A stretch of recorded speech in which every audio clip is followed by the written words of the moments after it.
জান আজকে তোমার পোলাও তো অস্থির হয়েছিল, ঝুরঝুরা একদম আমি যেমন চাই। তো গরুর মাংসটা উফ, যেমন কষা রাঁধছো, তারপর ঝাল একদম আমার ঠান্ডা মান্ডা সব বেড়ে গেছে গরু মাংসটা খেয়ে। এক সপ্তাহ ধরে প্রচুর উইক লাগতেছিল, এখন খুব ফ্রেশ লাগতেছে আর এনার্জেটিক লাগতেছে। আর রোস্টটা তো মাখন ছিল। কিন্তু সমস্যা কি, সবই তো অস্থির ছিল। কিন্তু যে পোলাও, গরু মাংস, রোস্ট এগুলো একটু হেভি খাবার না, এটি খায় না একটু কেমন যেন উলমুলাইছে, একটু মিষ্টি খেতে মন চাই।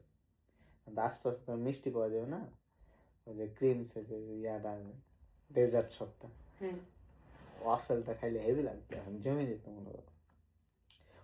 ফ্রেশ ওয়াফেলের উপরে যে ব্যানানা, স্ট্রবেরি, হুইপ ক্রিম, উপরে একটু চকলেট দেয়, উফ।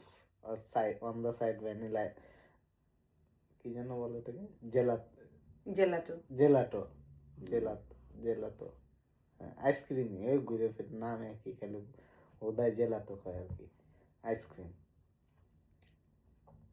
হবে নাকি?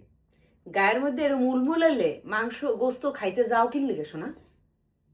এত যদি মাংস খাইয়ে উলমুলায়, এত যদি গোস্ত খাইয়ে এই শরীরের মধ্যে এত মিষ্টির কেরেবিং ওঠে, হ্যালে খাও কি লেগে শোনা? না না না, আমি তো বলি নাই খারাপ লাগে, খারাপ লাগছে এটা বলি নাই, মানে ওইটা খাওয়ার পর একটু মিষ্টির ক্রেভিং আসছে আর কি।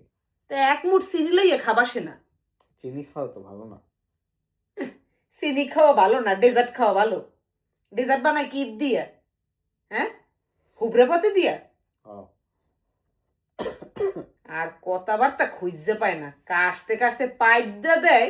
আইসক্রিমটা তুই খাইস, এখন খাইবে আইসক্রিম। হ্যাঁ, ঘুমা। মিষ্টির ক্রেভিং বেশি উঠলে এক মুঠ চিনি খাবি সে না।